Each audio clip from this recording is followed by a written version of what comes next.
साबिक सदर general retired Parvez Musharraf को कराची में सपुर्द खाक किया जाएगा। मैयत पाकिस्तान मुंतकिल करने के लिए लवाहिकीन ने दुबई में पाकिस्तानी काउंसिल खाने में दरख्वास्त जमा करा दी। मुशर्रफ की मैयत लेने के लिए पाकिस्तान से तैयारा कल सुबह दुबई पहुंचेगा। खुसूसी तैयारा नूर खान एयरबेस से दुबई के अल मखदूम एयरपोर्ट पहुंचेगा। जनरल रिटायर्ड परवेज मुशर्रफ की वालिदा दुबई और वालिद कराची में मदफून हैं। खूने नाहक बहुत पी चुकी ये जमीन, अब कोई दिन में ये खून उगलने को है।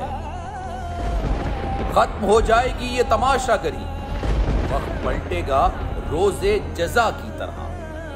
ये जो पेशावर में ताजा लहू है बहा, एक क़यामत करेगा फलक पर बपा। गम की सलमनाक घड़ी में बोल सानह पेशावर में शहीद होने वालों के लवाहिकीन के साथ है। सब्सक्राइब करें और बेल दबाएं ताकि कोई खबर रह न जाए।